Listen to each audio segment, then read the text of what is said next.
yu taaru yoo xam ne nii baax na pour moom pour son avenir politique. En fait question bi réponse baa ngi ci biir. Depuis quand dëkk bi boo bëggee génn dem fenn ñu lay sàkkul fooy jaar woo nañ la demal wuyu ji booy ñibbi est-ce que c'est écrit quelque part que yoon bii nga war a jaar je pense bien que non li xew démb mon frère Zator ak li nga xam ni moom la défendre durant toute sa carrière politique ba am ci tur bi mu ci am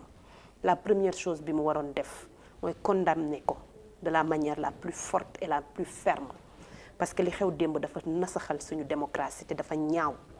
te le président Ousmane Sonko a été brutalisé a été malmené a été maltraité et on lui a manqué de respect un citoyen bu dem wuyu ji justice di ñibbisi ñu bloqué yoon bi mu bëggoon jaar parce que nag il faut dire les faits tels que la amee ci terrain bi man maa ngi woon ci convoi bi ñu jógee au tribunal bi ñu yegsee ci Malick Sy bi dañ ko baare bloqué ko forcé convoi bi mu jaar vers la corniche bi ñu jaaree ci corniche bi di dem defe naa ba boobu amul woon benn incident boo xam ne mën nañ ko relever lu dul un leader politique buy déplacé wu nit ñi génn di saafonte ak moom jeunesse bi nga xam ne dañ ko porté ci seen xol di saafonte ak moom loolu moo leen naqari metti leen depuis un moment ba nga xam ne fu président Ousmane Sonko génn dem di seeti mbokkam wala muy seeti collègue meeram sax ñu déployer les forces de l'ordre pour di ko topp di ko surveiller comme si dafa nekk un citoyen à part c'est ça qu'il faut dénoncer gis nga démb li xew dafa ñaaw ci démocratie sénégalaise démb dañu franchir un Rubicon un leader buy jouir de tous ses droits civiques un leader bu jóge tribunal ànd ak ay militants di ñibbi comme ni ko ñëpp mënee def mais bu ñu bàyyi woon convoi bi mu yegg ak li ñu déployé ci arsenal démb pour ne dañ koy gunge mais mënoon na yegg en 30 minutes maximum 40 minutes te benn incident du am mais pourquoi ñu koy tànnal fu muy jaar pourquoi ñu bëgg ko dugal ci tunnel boo xam ne tunnel ak li mën a xew ci tunnel yépp ak Sénégal fi mu toll loolu du dëgg du yoon lii ñu gis démb c'est de la violence li ñu gis démb jaay doole la boo xam ne démb dafa atteindre son paroxysme li ñu gis démb dafay wane juste que ni violence bi fi mu jóge xam nañ ko et ce que nous déplorons et que nous dénonçons mooy que les forces de l'ordre di dugg ci convoi wu président Ousmane Sonko le matin d'abord convoi buy dem wuy ji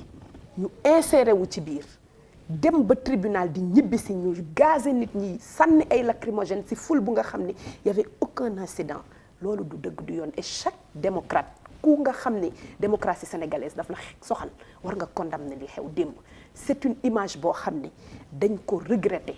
li ñuy regretter mooy ñu ngi tey écrire page yu sombre ci histoire du Sénégal Sénégal dañ ñu nawoon ngir suñu démocratie dañ ñu nawoon ngir vitrine bi nga xam ne moom la ñu ñëpp bàkkee woon ci Afrique et partout dans le monde ces images d'une violence inuite ñuy fekk nit ci biir otoom di toj otoom di yàq bien wam pour juste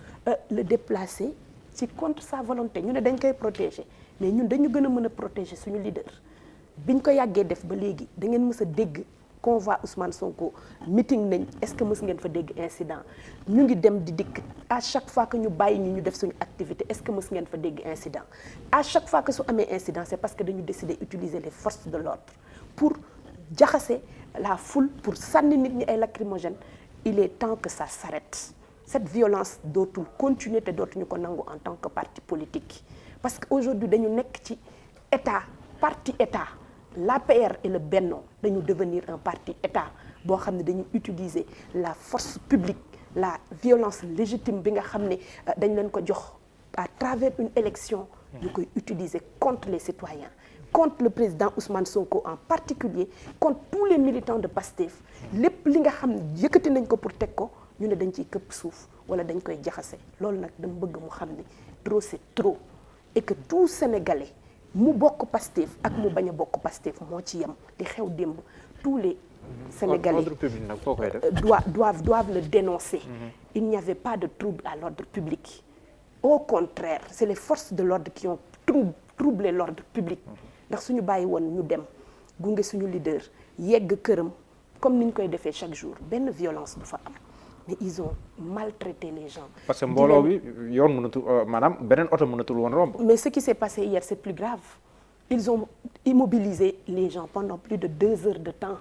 est-ce que loolu dëgg la suñu bàyyoon convoi bi continuer en 20 minutes convoi bi egg na ci corniche bi en même pas 30 minutes dafa doon yegg cité Kër Góor gi. Ils avaient une volonté manifeste de manquer de respect aux Sénégalais encore une fois et surtout essayer xool encore une fois nan la ñuy violenter le président Ousmane Sonko ñu leen di wax rek ni que c'est la dernière fois ñuy bàyyi un acte de cette violence di arriver à notre leader et que maintenant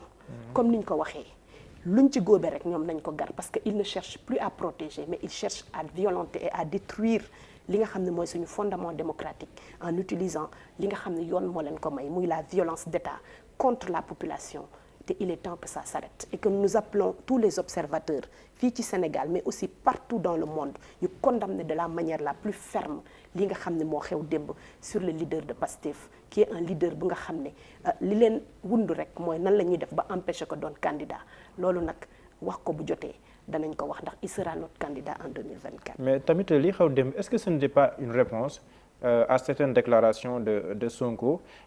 def daan na déclaration yu bëree bëri mel nii kat ñenn ñi amoon perception que dafa mel ni moom dafa yaakaaroon dafa nekk ci benn réew boo xam ne ni kenn mënulu ko dara wala boog am na fu mu toll est-ce que nekku woon pour benn signal boo xam ne ni pour war na ko ne justiciable nga kon ñëpp la force publique saa su bëggee imposer aussi yow day imposer aussi yow est-ce que tamit nekk woon un avertissement. qu'on en arrive là c'est quand même grave. Un leader. bu ñu woo tribunal mu wuyu ji. def déclaration la veille ne damay wuy ji dem wuy ji nekk ci yoonam di liggéey di ñibbi nga ne ko dinaa la jaay doole par force mais quel rapport ak déclaration bu mu def ak li xew non Mouhamed non dama si boolaa yeneen déclaration non on est en train de parler de li xew démb kon tu veux dire que état dafa doon def test la doon def non c'est ce que je dama lay jël au mot Mouhamed dama lay jël au mot da nga bëgg a wax dañu doon def test dama ne juste est-ce que c'était pas un message su fekkee ni message la c'est un message bu nga xam ne amul sens c'est ridicule te rafetul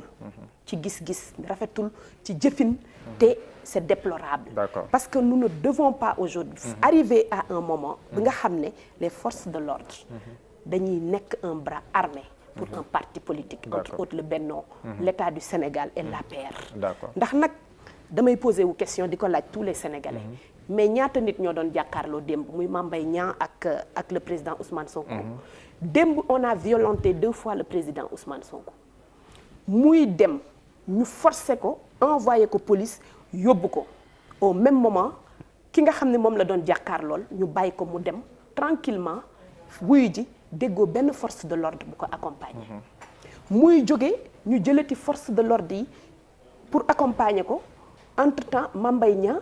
dem ñibbi tranquillement muy 2 fois troisièmement si ngoon mu am conférence de presse au même titre que ki mu doon jàkkaarloo Mame Mbaye Niang ñu yónnee waat ko les forces de l'ordre pour ñu gazer ko interdire ko mu dem ci siège am tout simplement